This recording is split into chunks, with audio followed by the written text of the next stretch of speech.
വാർത്തകളും നോട്ടിഫിക്കേഷനും ലഭിക്കാൻ ഉടൻ തന്നെ സബ്സ്ക്രൈബ് ചെയ്യുക. തൊട്ടപ്പുറത്തുള്ള ബെൽ ഐക്കണിൽ ക്ലിക്ക് ചെയ്തുകൊണ്ട് ഓൾ എന്നുള്ള ഓപ്ഷൻ തിരഞ്ഞെടുക്കും. അല്ലെങ്കിലും ബീഫ് എന്ന് കേട്ട് കഴിഞ്ഞാൽ സംഘികൾക്ക് പരസ്യമായി വല്ലാത്തൊരു ഹാലിളകലാണ്. എന്നാൽ രഹസ്യമായിട്ടോ ബീഫ് എന്ന് വെച്ചു കഴിഞ്ഞാൽ ജീവനുമാണ്. ഇക്കൂട്ടത്തിൽ ബീഫ് കഴിക്കുന്നവരുടെ എണ്ണം വളരെ കൂടുതലുമാണ്. അത്തരക്കാർ പരസ്യമായി അറവുശാലകൾക്കെതിരെ യുദ്ധം പ്രഖ്യാപിക്കുമെങ്കിൽ പോലും ഇതേ അറവുശാലകളിലേക്ക് രഹസ്യമായി ആളെ വിട്ട് സാധനം വാങ്ങിയിട്ട് കറിവെച്ച് തിന്നുന്ന നിരവധി സംഘികളെ കുറിച്ചിട്ടുള്ള വിവരങ്ങൾ സോഷ്യൽ മീഡിയയിൽ അടക്കം പരസ്യമായിട്ടുള്ള കാര്യമാണ്. അതുകൊണ്ട് തന്നെ ഇത്തരക്കാരുടെ ഈ നാടകം എന്തിനാണ് എന്ന് ചോദിച്ചു കഴിഞ്ഞാൽ തിരഞ്ഞെടുപ്പ് സമയത്തും അല്ലാതെയും ഞങ്ങൾ ഹിന്ദുത്വത്തിന്റെ സംരക്ഷകരാണ് എന്ന് വരുത്തി തീർക്കാനുള്ള ഒരു സൈക്കോളജിക്കൽ മൂവാണ്, അതായത് ഒരു തന്ത്രമാണ് എന്നർത്ഥം.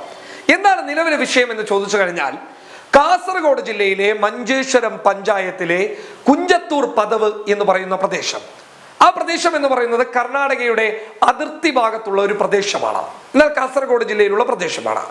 ഈ കുഞ്ചത്തൂർ പദവിലെ ഒരു അറവുശാല ലക്ഷ്യം വെച്ച് 40ഓളം വരുന്ന സംഘപരിവാർ പ്രവർത്തകർ വരികയും ഈ അറവുശാലയിൽ ചെന്നുകയറിയിട്ട് അവിടെ ഉണ്ടായിരുന്ന മൃഗങ്ങളെ കെട്ടഴിച്ചു വിടുകയും ഈ അറവുശാല ആക്രമിക്കുകയും അവിടെ നിർത്തിയിട്ടിരുന്ന 3ഓളം വാഹനങ്ങൾ ഈ സംഘം തകർക്കുകയും ചെയ്തു എന്നുള്ളതാണ് റിപ്പോർട്ടുകളെ അടിസ്ഥാനപ്പെടുത്തിയിട്ട് പറയാനുള്ളത്. അതായത് വളരെ ഗൗരവമായി ചിന്തിക്കേണ്ട ഒരു വിഷയമാണ്. കാരണം എന്തിനാണ് ഇങ്ങനെ ചെയ്തത് എന്നുള്ളത് പോലും അറിയില്ല.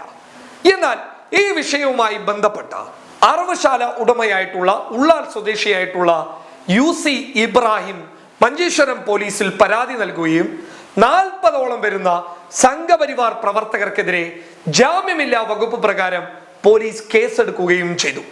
അങ്ങനെ അവസാനം ഇന്ന് 2ഓളം വരുന്ന സംഘപരിവാർ പ്രവർത്തകരെ, അതായത് KT അശോക് എന്ന ഒരു സംഘപരിവാർ പ്രവർത്തകനെയും അയാളുടെ കൂട്ടാളിയായിട്ടുള്ള ശരത് രാജിനെയും അറസ്റ്റ് ചെയ്തു എന്നുള്ളതാണ് ഇപ്പോൾ ലഭിക്കുന്ന വിവരങ്ങൾ വ്യക്തമാക്കുന്നത്. ഈ രണ്ടുപേരെയും കോടതിയിൽ ഹാജരാക്കിയിട്ട് പോലീസ് റിമാൻഡ് ചെയ്തു എന്നുള്ളതാണ് ലഭിക്കുന്ന വിവരങ്ങളെ അടിസ്ഥാനപ്പെടുത്തിയിട്ട് പറയാനുള്ളത്. അങ്ങനെ ചുരുക്കി പറഞ്ഞു കഴിഞ്ഞാൽ അറവുശാല ആക്രമിക്കാൻ വന്ന 40ഓളം വരുന്ന സംഘപരിവാർ പ്രവർത്തകർ ഇപ്പോൾ ജാമ്യമില്ലാ വകുപ്പ് പ്രകാരമുള്ള കേസിൽ പെട്ടിരിക്കുകയാണ്.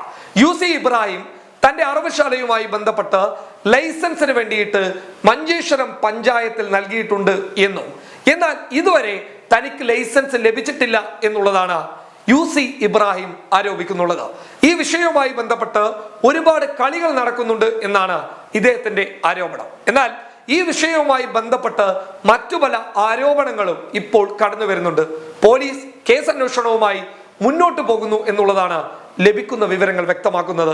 എന്തായാലും സംഘപരിവാറിന്റെ ബീഫ്, അതായത് അറവുശാല അടിച്ചുപൊളിക്കൽ കേസ് സംഘപരിവാറിന് തലവേദനയായി മാറിയിരിക്കുകയാണ്. ഈ കേസിൽ തുടർ നടപടികളുമായി ബന്ധപ്പെട്ട് ഒരുപാട് ആളുകളെ അറസ്റ്റ് ചെയ്യും എന്നുള്ളതാണ് പോലീസിനെ ഉദ്ധരിച്ച് ലഭിക്കുന്ന റിപ്പോർട്ടുകൾ വ്യക്തമാക്കുന്നത്. News desk public Kerala.